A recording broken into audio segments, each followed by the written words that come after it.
This is the first lecture about how to induce ovulation in Icsi or assisted reproduction. What's our aim in induction of ovulation? First is super ovulation. Induction of ovulation in Icsi or assisted reproduction differ from ordinary induction of ovulation because our aim to make super ovulation, multiple ova, our target. Increase number of the ova means increase success rate. What's the ideal number? To yield 10 to 15 ova. Less than this, success rate is decreased. More than this, increase incidence of ovarian hyperstimulation. Second aim, to prevent premature lutenization or prevent LH, premature LH surge. The problem of this ovulation occur before oocyte retrieval or ovum pickup. So at time of ovum pickup, I didn't find any ova or decreased number of ova. Last aim, to prevent complication like ovarian hyperstimulation syndrome or hyperresponse. Step by step, we discuss this item. First item, which is the topic of our first lecture, prevent premature luteinization or LH surge.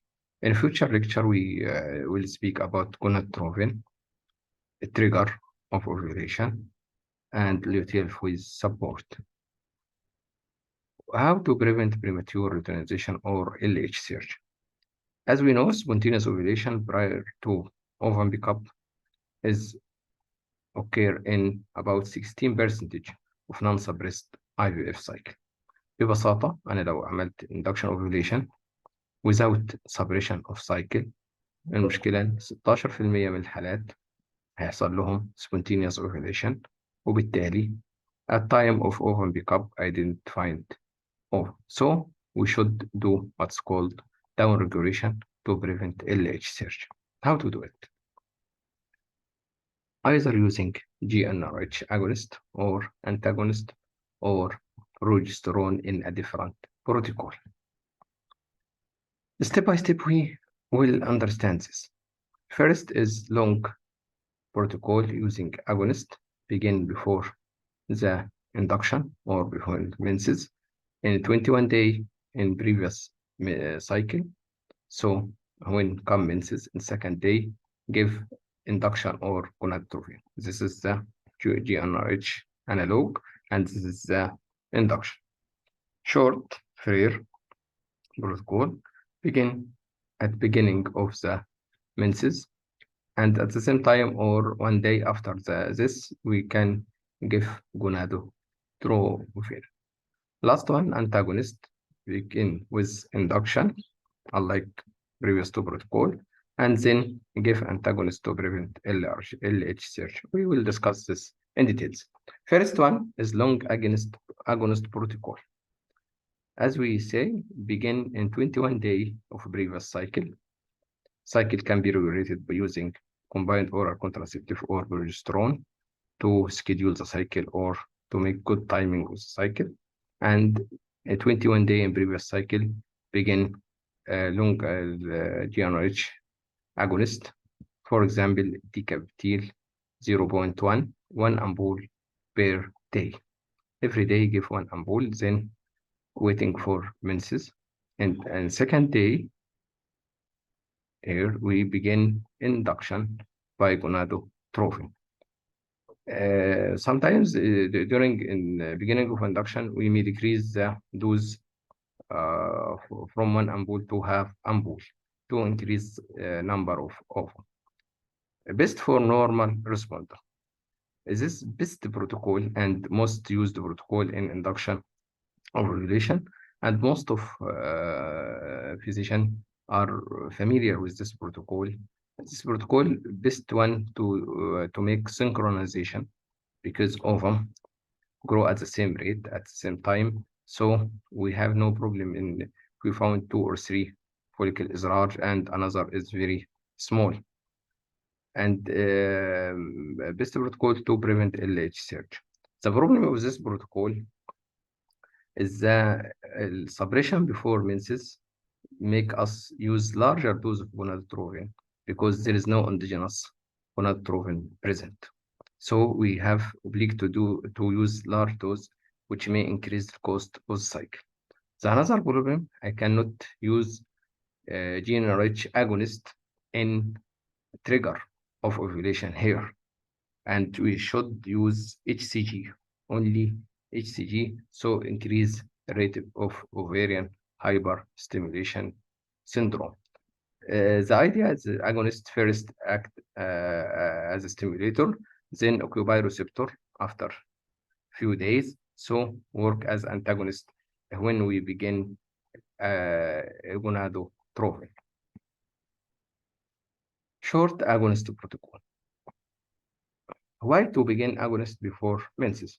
I can begin agonist just in first or second day with the induction.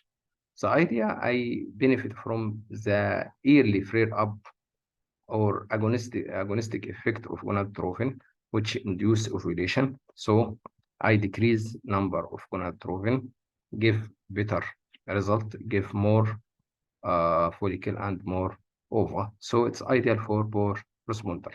The problem I cannot control it well because here in the long agonist protocol, I begin in a very hypoestrogenic state, induction or abyssal line.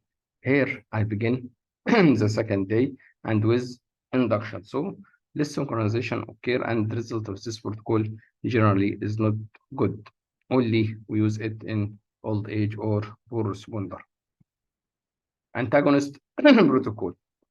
The idea begin induction with gonadotropin. There is no down regulation before, so dose of the gonadotropin should be less.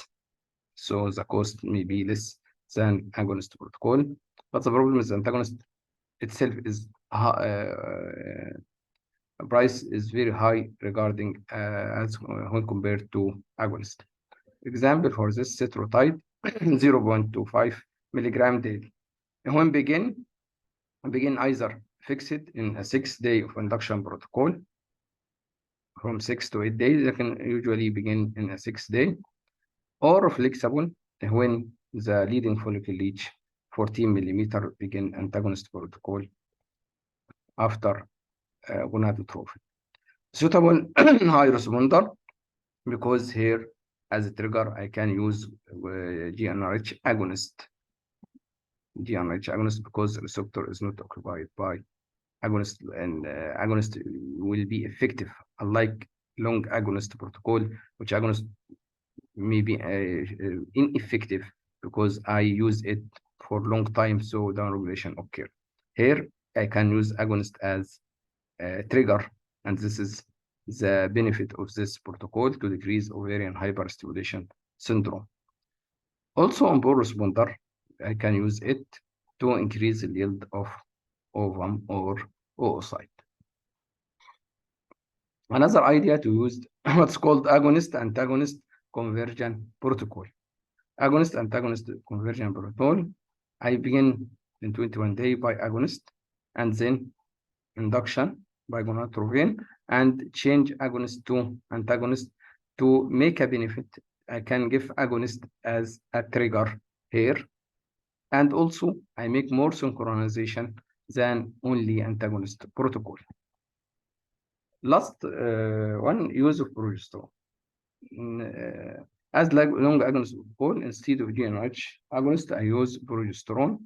Benefit when there is no available GNRH agonist or antagonist, or unavailable or in some situation, I can use progesterone instead. Disadvantage, you must freeze all embryo and no fresh embryo transfer, and should be use frozen cycle, freeze all. Thank you.